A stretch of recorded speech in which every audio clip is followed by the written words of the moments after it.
자, 어제 환율이 1451원을 찍었습니다. 달러당요. 15년 만에 원화값이 1450원으로 올라갔다고 합니다. 그래서 이게 1450원이 이제 시작이다. 1500원까지 가는 시간도 멀지 않았다. 그런데 이 환율의 이런 급등은 결국은 한국 경제에 지금 붕괴를 알리는 신호가 될 수 있다는 겁니다. 그래서 이 굉장히 불확실성이 지금 증폭되고 있다. 정부가 기존에 보유한 이 외화 그리고 각종 기금 등으로 환율 방어에 최선을 노력을 했는데도 불구하고 이런 현상이 지속되고 있다. 이건 매우 우려스러운 상황으로 보입니다. 오늘 아침에도 1449원으로 별로 이렇게 변하지 않고 있어요. 어제 미국의 연준에서 4.5로 금리를 내리면서 내년에는 내분할 줄 알았는데 즉 1% 이상을 내릴 줄 알았는데 최대 2번 정도밖에 안 할 거라고 하면서 연준의 분위기가 금리를 내리는데 매우 인색하게 나왔어요. 그래서 매파적 반응이 파월에 의해서 나왔다. 그래서 트럼프는 지금 금리를 확 내리기를 바라는데 이 파월은 트럼프와 맞서면서 금리를 내리지 않겠다. 지금 트럼프의 정책으로 인한 인플레 우려가 매우 크다라고 말을 하지요. 또 한편으로 파월은 이 비트코인을 미국 정부 차원에서 비축하지 않겠다고도 했습니다. 그래서 미국발 이런 금리 인하에 대한 어려움이 어제 미국 정시에도 덮쳐가지고 미국 정시가 내려갔는데요. 자, 미국이 금리를 내리지 않겠다라는 것은 한국의 환율에 매우 나쁜 영향을 주죠. 자, 미국과 한국의 지금 금리 격차가 있는데, 자, 미국이 내리지 않겠다고 하면 한국은 앞으로 금리를 내리는데 이 저성장 불황 속에서 더 어려워지겠죠. 그래서 이런 것들이 지금 미국 환율이 안 내려온다면 미국에 투자하는 것이 한국에 투자하는 것보다 더 낫다. 그래서 한국에 있는 미국 자본 등이 빠져나가는 그런 효과를 낳게 되면서 지금 환율이 급등하고 있습니다. 자, 환율이라는 것은 한국의 정치 불안이 지금 계엄 실패 이후에 환율에 지금 굉장히 영향을 미쳤지요. 문제는 이 정치 불안이 앞으로 몇 달 동안 계속되고 또 그 이후에 탄생할 수 있는 유력한 정부도 또 정치 불안을 예고하고 있어요. 미국과요. 그래서 환율은요, 당분간 1450원이 이제 하한이 되어서 위로 쭉쭉 올라갈 걸로 보입니다. 한국의 여러 위기 중에 지금 환율이 가장 민감하게 반응하고 있어요. 자, 요즘 부동산이 얼어붙고 그래서 변두리에서부터 부동산 가격이 폭락하고 있고 강남에서도 폭락하고 있습니다. 자, 어제 서울에 3억 2천만 원짜리 아파트가 나왔다. 그러니까 도봉구 창동에서 팔린 아파트인데요. 그래서 물론 평수는 작은 36평방미터짜리지만 그래도 서울에 3억대 초반 아파트가 있다. 이건 충격적으로 다가오고 있습니다. 그리고 방학동에 있는 신동아 아파트도요. 전용 70평방미터인데 4억 4,500에 거래됐다고 합니다. 그래서 서울에 3억 4억대 아파트들이 지금 속출하고 있어요. 그래서 상당히 많이 폭등했던 강남은 강남대로 이 액수가 매우 크게 떨어지고 있고 또 변두리 아파트는 가격 대비 금 비율로 지금 아파트가 떨어지고 있습니다. 자, 그런데 이 와중에서요, 주택산업연구원이라는 데가 서울 1.7% 오르고 수도권 0.8% 오른다. 내년에 집값이 오를 거다. 공급보다 수요가 더 많다.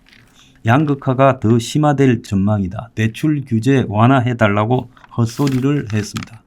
자, 이렇게 주택산업연구원이 말하는 이유는 건설업자, 재벌 건설사 입장에 서서 이렇게 이야기하는 거죠. 언뜻 보면 지금 불황으로 아파트를 많이 짓지 않아서 공급이 줄어들고 아파트 수요는 많으니까 내년에 수요가 초과해서 가격이 올라갈 거라고 볼 수 있을 것 같지만 실제로는요, 아파트 수요라는 게 정부가 돈을 빌려주니까 수요가 되는 거지 정부가 신생아 특공이나 보금자리 론이라든지 이런 특례를 하지 않고 그야말로 정상적인 대출을 한다면요, 수요가 별로 없어지지요.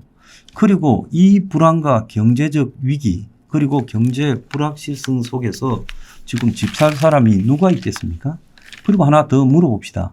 옛날에는 빌라나 또 다가구 다세대 주택에 많이 살았어요.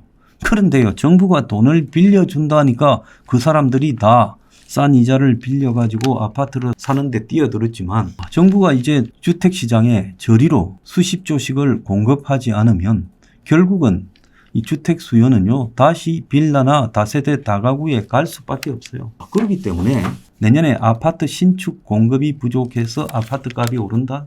웃기는 이야기입니다. 서울에 14억짜리 신축 아파트를 구매할 수 있는 사람이 몇 명 되겠습니까? 정말로요, 이 투기업자하고 결탁이 된 주택산업연구원이라 아니할 수 없습니다.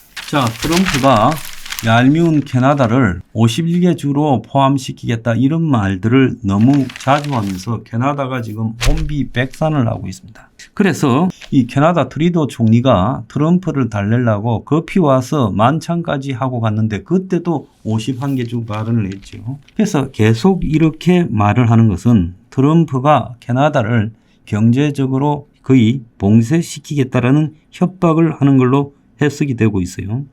자, 그런데 다음 타깃은 지금 경제적으로 정치적으로 혼란에 빠진 한국이 될 거다. 캐나다 다음에. 지금 그런 이야기가 파다하게 나오고 있습니다. 그래서 한국이 일단 트럼프를 제어하고 또 트럼프를 달랠 그런 정부 자체가 붕괴되어 있고 그 다음에 올 한국 정부가 친북, 친중, 친러 정권일 가능성이 유력하고 그러니까 트럼프는요, 이 혼란의 와중에서 김정은이하고 적당히 딜 쳐서 자신의 업적을 과시하고 한국 문제에서는 그야말로 그냥 마음 놓고 두드릴 가능성이 있다는 겁니다. 그래서 일단 미군 주둔비부터 트럼프가 100억 달러 불른 부분을 내야 될 거고 또 더 나아가서 한국 대기업들에게 지금 관세 장벽을 높여가지고 또 보조금을 주지 않으면서 혼쭐을 내려고 들 거라고 봅니다.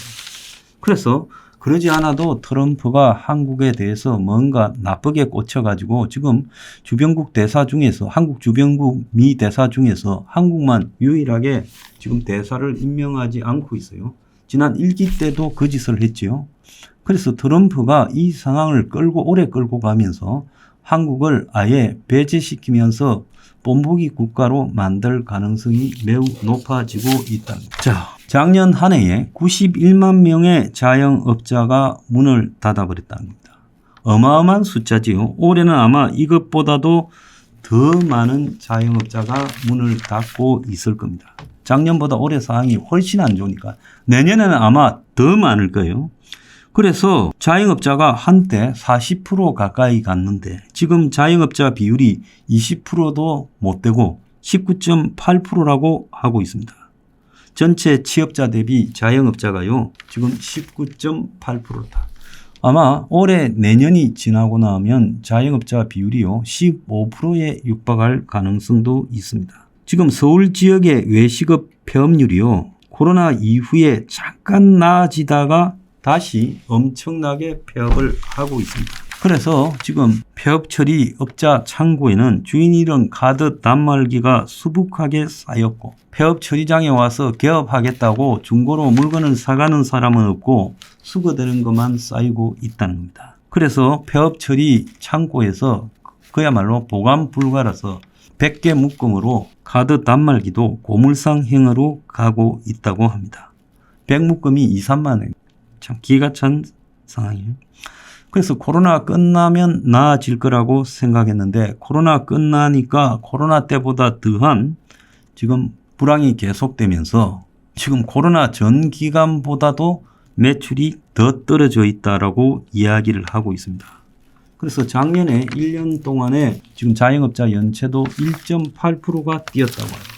자, 지금 윤 정권이 어질러 놓고 지금 탄핵에 들어가 버린 이 PF는 어떻게 하느냐. 부동산 PF를 갖다가 조기에 구조조정해서 헐값이라도 다 매각을 해서 사업이 계속되도록 하겠다. 거기에 관한 기금이나 펀드 등을 지원해 주겠다라는 게 정부의 부동산 PF 구조조정의 기본 개요였습니다.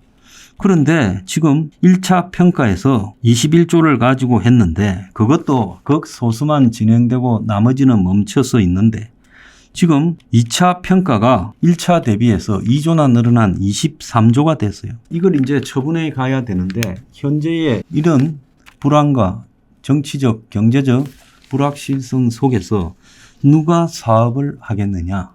경기는 지금 끝없이 침체해 가고 있다. 그래서 부동산 PF 정리가 지금 되지 못하고 있다는 겁니다. 이제 금융회사들이 부동산 PF를 정리하는 즉 경공매와 재구조화 이런 부분에 더 이상 돈을 대지 않을 거다. 지금 1금융권은 완전히 대출을 이렇게 닫았어요. 왜 닫았냐?